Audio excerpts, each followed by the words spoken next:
Attention viewers, this is an interdimensional state of emergency. Some of the most wanted criminals in the multiverse have recently escaped captivity and we need your help to catch them. You can help by wearing this shirt showcasing these dastardly forces of evil, available only on Teespring, to spread the word to other citizens. The artist rendering was done by Kitsune Zakuro. Subscribe to her channel below for more information. We need these villains captured by July 25th so you can get this shirt until then. Hurry! Hurry! Hurry! What is going on, guys? This is Michael Williams from Cartoon Universe, and as you can tell, the audio quality is kind of doo-doo. I am here with Hailey and Skywardwing, and we are at the hotel for D23. It's been an emotional day. We've had a lot of nonsense, but we just finished watching the Star vs. the Force of Evil Season 3 premiere, Battle for Mewni, and we have a lot of thoughts and questions and emotions. So I'll let our guest start off with his initial thoughts and confusion, just general of the whole movie. Overall, I would like to iterate, we actually saw the episodes in the wrong order. Yeah, alright. To start off. Okay. That was my B. I played the wrong episode. It was the third episode, and we were supposed to do the second one. So I messed up there, but we didn't get anything spoiled technically because it was stuff that was already in the trailer. We were so it just kind of ruined the flow. Yeah, it was the overall flow of things because we were like, why is Marco in the dungeon? And we had no idea why. And then we ended up going back and watching the second episode, so that was fine. It all ended up sorting itself. It wasn't anything you were just like, wait a minute. You know, it was just kind of minor things, but so I've done that before. Just putting that out there. Yeah, so the ruined the flow a little bit, but a lot happened. So Hailey, what about you? Your thoughts? Well, I really liked it. I'm sure y'all did. It was like very shocking, honestly, like what they got away with in these couple of episodes. Seriously, the imagery and the implications were ridiculous. You know, it's amazing. I don't know. The scene one specific part that seemed very gory for a show like this was when Toffee is coming back, like his formation, and it like snaps like Ludo's neck or just kind of turns his head. It's just very creepy and ominous as it overtakes his body. And I'm just like, oh, kid show. Yeah, this is great. Yeah, Mickey, you're up to something. But it was overall it was really cool. This is why we love shows like this because they have that like layer of dark to it. Yeah, got really dark this episode like a number of times. Though it does show like implication of what's going to be potentially the next threat in Star, considering we did see the whole thing about Moon's background with Toffee and the Whispering Spell and Eclipsa. So what about you guys? What do you guys figure from all of it? Well, it looks like Toffee is pretty much dead, which is kind of disappointing because he's my favorite character, and I love him as a villain. And Hailey was bringing up when we were watching it, like we kind of didn't really learn about why he knew about the Whispering Spell and stuff like that. We got like nothing. He seemed to know a lot. Yeah. But we got pretty much nothing. Yeah, except for skeleton and melting flesh. But yeah, we'll probably learn that in the flashback at some point. I don't think that's something that would just leave. And if they do, I'll be kind of upset. Or maybe it'll be in the spell book that's coming out that they're releasing. Maybe they'll have a little bit of lore why Toffee knows what he knows, because they did mention at the panel that they'd like to throw little stuff in that they can't fit into the show, so that might be one of those situations. But yeah, so going down the list real quick, Lekmet is dead. He's confirmed dead. His ashes are just ashes. He's not coming back at all. Really tragic. You think I don't think so. He's not a lifeless husk because he can't be. There's no husk. He has the horn, the dust. I don't think that's weird enough. for them to have we'll see. We've seen that they've brought back pretty much everyone, except him. One thing, though, about the whole Toffee thing is from Season 1, we still don't even know why he wanted the wand to be whispered to. Like, we still don't even understand why that happened. Like, how he answered it? So he wanted to go inside the wand. He knew that. He knew that much because when the Star did the Whispering Spell again, she got sucked into it. So, but then all of his plans were just instantly foiled after that? Like, that... Like, he walked away. Like, he got in the wand and then got out the wand, and the wand turned into dust in his hand. The piece of the wand turned to dust in his hand. Wasn't he kind of disappointed when that happened? I don't know. I felt like he was like, oh, what the heck? No, I think he was being... his hand. No, I think that was just he was symbol of by Star. Like, that's just it. Yeah, Star's so dead now. Deal with it. Like, my initial thought was, or in Season 1, like, he wanted to get rid of it. Oh, the wands. Yeah, like, get rid of it. Well, that was probably his long game, but I guess that's how he had to do that, was to do the Whispering Spell, go in the wand, manipulate somebody into getting him, and it happened to be Ludo, and then basically taking over that body completely, and then crushing the wands, and then basically making it useless at that point. But Star kind of messed that up. Even then, though, the way season 2 ended, where Moon basically fights Toffee, and then he's very firm about getting his finger back. But he has the power of the wand as inside of Ludo's body, and it's just kind of it doesn't really even explain either, like when Toffee or Ludo take over. Like it's just kind of very random. Like when the book burns, Toffee takes over, but when it doesn't. And what happened to Glossaryck? It's just so many questions. Yeah, I'm sure there's an answer for it because when Star was in that little area, the goop, Toffee was like, "Oh, only I can talk to her now." So I'm sure there's some type of control factor that you can only do it at certain points. A lot of questions, a lot of lore that's happening that we're not understanding at all. Like, what's up with Glossaryck? This man burned alive, and then he was in the wand.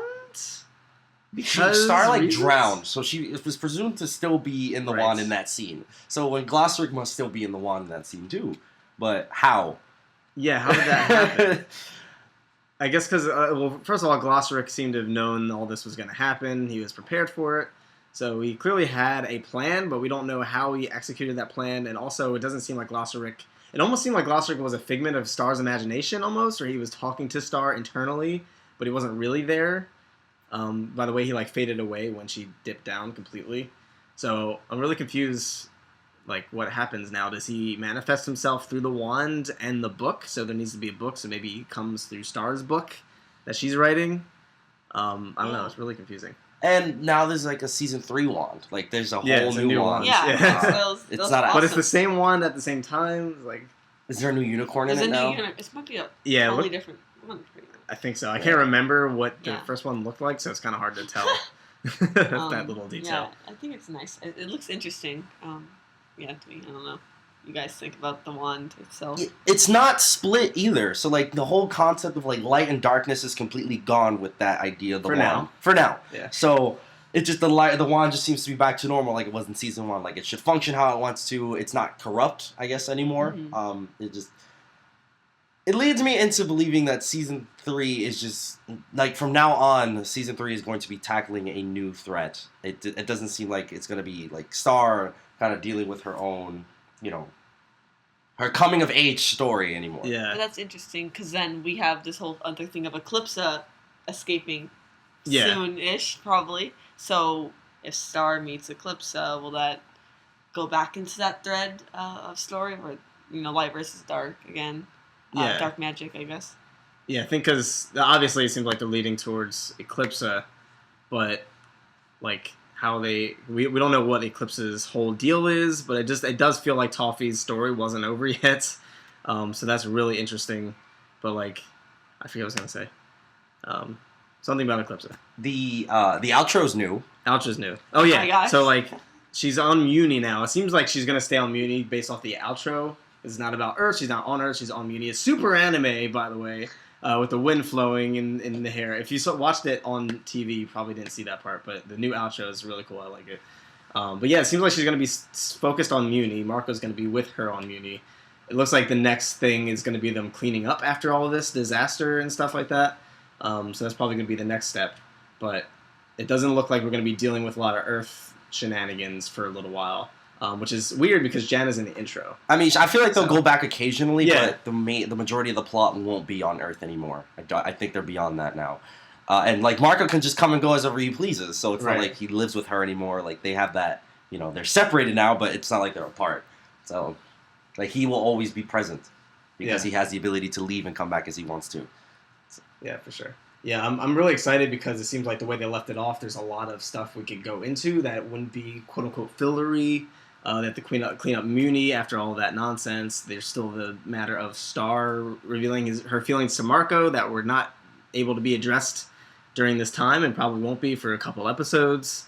And then there's Eclipsa coming back and the Magical Commission coming back and stuff like that. I'm actually kind of sad we didn't get to see Mina Loveberry's descent into madness. I kind of totally forgot about that. Yeah, I thought we were going to get more than one flashback sequence because I thought there would be a lot more than that. I I don't know, Moon looked to be pretty young at that age, and I thought it would take longer for like the battle with Toffee. Yeah. Or was there more that we didn't see, or I don't know. Toffee looks pretty angry. Yeah, we still have a lot of questions about him, and I'm pretty sure that they're going to be answered through the, I guess I'll call it the Eclipsa arc, as we're going into now. But probably because there's still so many things we don't know about him. Yeah, and like, so you guys were saying you felt it was a little fast the way they killed off Toffee, which was absolutely insane, by the way, straight up Dragon Ball Z. I have a mixed feeling. I'm not sure how I feel about it yet. I thought it was really amazing the way they presented it at the very least, even if it was fast. It was like it was basically metal how everything happened, and then we had a whole Sailor Moon transformation sequence. So what did you guys think about Toffee being pretty much killed off, considering Eclipsa seems to be coming back, and that was kind of the deal, where she could only come back after Toffee was dead? I'm pretty sad about Toffee being killed off like that. I mean, because I really thought he had a connection to Eclipsa in some form. I mean, she did run off with a monster. Obviously not Toffee, but you know, if they have some kind of connection, it would have been cool to see them interact like that, or you know, him getting help from Eclipsa, or you know, vice versa. But that might not happen if he's gone for good. My thing was, I feel like it was extremely rushed. There was no like battle up to this point. There was just kind of Star's doing her star thing, and then gets sucked into a wand, and then she's in this tidal wave of thing, and then Glossaryck has a pot of soup that's boiling, and then she turns into a butterfly and eviscerates him. Like, I just kind of like, what? That happened really fast, and I wish they fleshed that out a little more. I did like the cinematic when she's transforming. I thought that was really nice. I also really liked the scene where Marco just like punches a hole in Toffee. Oh, that was so sick. You can imagine how hard he had to hit him, because like that, like oh my god, and Marco got sent flying. Like, he should be sustaining some serious damage. He got thrown into a wall. Like, it's just not. And he's just a regular boy. Yeah.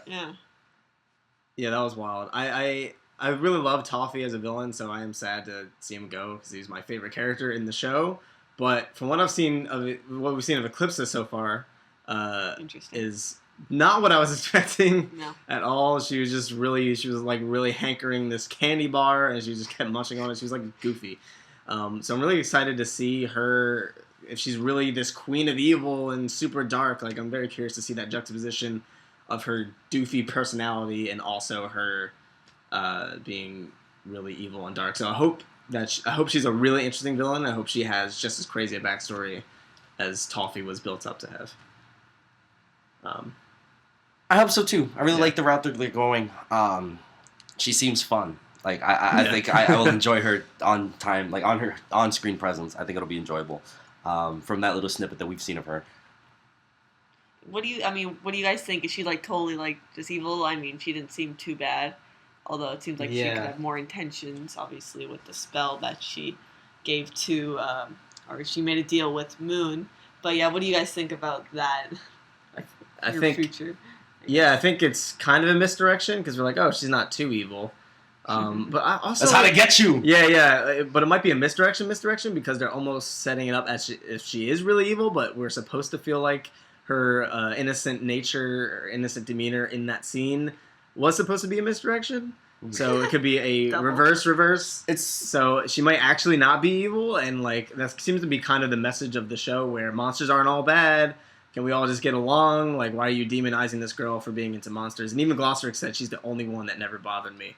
So she might not actually be evil. She might just have some She's twisted... just misunderstood. Yeah. She might be misunderstood and kind of have a twisted way of dealing with things. It's a possibility. If anything, I think I just learned that the most, I guess, close-minded character throughout the series has been Moon. Yeah. Like, she's not listening to Star. She's not listening. She's basically a racist. That's just not cool. And I don't know. We don't know why she was crystallized. We don't know what she did. We know she married a monster, but is it because they locked her up because the stigma of monsters being evil, and how could a queen get with the monster? And maybe that's why they did it. It was against their values. You know, she's not really an evil queen. They perceived her as that, and throughout history, because she did such an awful thing. It might be a mix of both, because it seems now that Toffee's gone, she kind of has to take the mantle of main villain. So I think there's got to be some type of layer of evil and bad intentions, or maybe radicalness, if that's a word, to her, and then maybe by the end of the series we kind of have Star somewhere in the middle where she sees part of Eclipse's point, but she took it too far, and she also sees the point of the Mewmins, but they also took it too far, and she finds a happy middle. But yeah, I think that's probably where they're going with the whole Eclipse situation. But yeah, any final thoughts? Oh, I have a couple more points. Oh yeah, okay. Yeah. So you mentioned, Star. Sky, you mentioned Star's like ultimate butterfly form. Oh yeah. Whatever it's called, and I just want to say that was amazing. Like Sailor Moon, totally. The animation sequence was really, really well done. Yeah, so it was good to finally see that because we knew her mother could do that, so it was like the dipping down. But of course, Star could do it at a much younger age than Moon. And I was like hoping maybe to see Moon's first time. I wonder when how that happened, I guess. But seeing Star do that was pretty amazing. Yeah, and it was really overpowered, which I think really was kind of to showcase how strong Star is. That, the Queen Moon and the entire Magical Commission could not take this man out, and he wasn't even in his body, and Star did it in one blow. Like, that shows how much potential she has. As Baby said, she's just as strong as Queen Eclipsa was. So that should be really interesting. That's weird, because I thought, like, throughout Season 2, they really made it build that a lot of her strength comes from her darkness, like, her little bit of darkness that she has in her light as, like, a composition of she has an even balance of both. But now that she's just full, I guess, light, because of her wand, it works as a metaphor, and she like, Kamehameha'd him to oblivion. Like, I don't know why, but she also, she was really winded after. I don't know if it's because of her young body or because she's never done something like that before. But yeah, she did say she didn't know what that was when Marco was asking. If you listen in the background, they're talking, and Marco's asking, "What was that?" She's like, "I don't even really know what was happening." So she doesn't seem fully aware of her power just yet, but I think she's gonna learn pretty quick. So I also wanted to talk about the future of some other characters. So first off, Ludo. What do you think? Do you think he's gonna have a role again? Eventually, because he just got tossed out into the void. Yeah, pretty much. As he wanted. He wants to go through another character arc again. I think I've been saying this for a while. I think he's going to get redeemed, and I think he pretty much was the moment he tipped the tower over Toffee and just crushed his body. Kids show. But yeah, I think that was pretty much the defining moment where Ludo was no longer really a villain, and I think he's going to go through some travels. He might actually get legitimately competent and learn some tricks and come back in some type of fight and just show up out of nowhere, or something like that. Yeah, definitely think he was a happy medium. Like, in Season 1, he was just kind of that doofy villain. Like, we didn't have a Toffee yet, until much later in the season. Season 2, he's only made intimidating via Toffee, and I think that is something that's important about his character. He realized that, he's really not much of anything. Yeah. And so, him, potentially going to a more positive side can really build his worth as a character. To himself, not to the viewers, but to himself. Like, he feels like he's doing something great. Yeah. Yeah, and also another character that we saw again was Buffrog. Were you expecting to have such an importance in, I guess, this arc or this part of this beginning of the series? Sort of, based off the clip that they showed, because they kind of give us hint. They showed us a little bit too much, but not really. There's still a lot of surprises. Actually, that's another point. I really love how they do promos, because they specifically edited stuff so it didn't spoil anything. So, when Moon picked up Ludo, in the promo, in his eye reflection, it was Moon and Star, so you weren't, suspicious, but in the show it was just Moon, because Star was in the wand. And then when in the clip where Ludo was trying to write his stuff in the book, Glossaryck was there, and they edited him out for the promo clip, which is really interesting. So I love how they do that, because I don't see that really often. And they kind of hid some stuff from us while also showing us a lot of the hype stuff. But yeah. I forgot the question. I'm sorry. Yeah, my bad. I went on a tangent.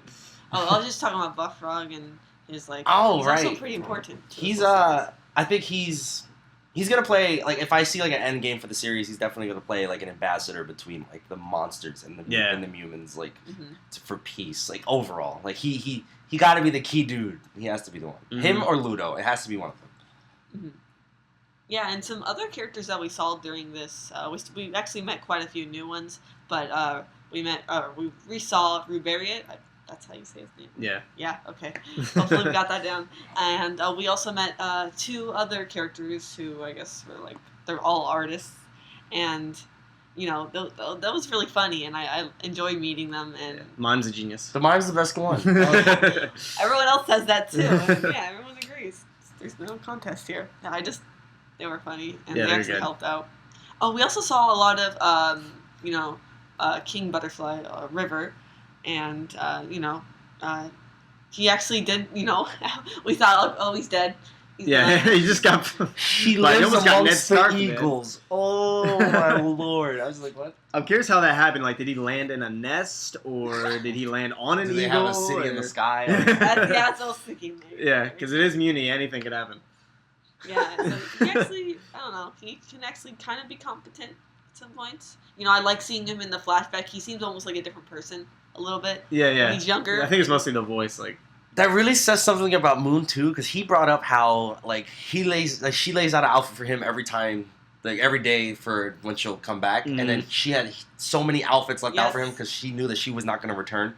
yeah. She left her husband for dead. That's just kind of like wow. That's Yeah, she was doing it to protect They Star. both have problems. like wow. That's kind of that's messed up. That's so messed up.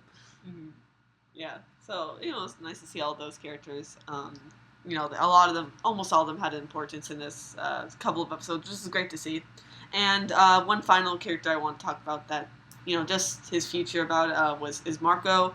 Like, is he? Of course he was in the whole thing. He had the scissors, so he went to go, I guess, free Moon. I mean, not Moon. River. Yeah, well, he failed there, pretty kind of. He did his best. Yeah, and then actually at the big ending, or for him, was just he like punched Toffee, That was so went sick. right through him. That's Yeah, we a were lot all of like, his character. when he did that, we were not expecting that. It was pretty great, but obviously it did nothing because he's just a normal human. So, But it felt like it did something when it happened. Yes. Like I was like, oh yeah. It's like Toffee stopped. It was like, yeah. He's like, boy, if you don't. Yeah, that's actually really interesting. I think Marco's 16 years of being a badass on a motorcycle there we go. actually finally. kind of came into play there because I don't think season 1 Marco would have punched Toffee in the chest like that. Yeah. I mean, towards the end, he was gonna fight him. I remember he was trapped in the glass box, and he's Yeah. like, Oh let me yeah, that's go. true. Like- Yeah, he's and pretty. he tried to pissed. swing, and then the box is there. I feel like, if with Toffee gone, like all that symbolism and stuff that we've been looking at Yeah. for the theories, I'm like, okay, where's that? Is that going there? Was that With his just throwing us arm and- off? Was something else up with that? Because I kind of want to see that. Maybe Marco will take the place. Yeah, I was about to say unless like when Marco punched Toffee left his like DNA in his arm or 'cause something. That's a And he reach. just- yeah, That's a reach. Well, which arm was it? If it was his. Yeah, of course. Gotta look back. I know. No, I don't Yeah, think that's because they good. haven't brought the monster arm since the end of season 1, I think. Yeah. Except in the book. Then we Yeah. read the book. But besides that, it's like, okay, where's all this going? With all the symbolism of, him kind of being towards the monster side, because it seemed like, if anything, it's always been Star interacting with the monsters more than Marco, at least recently.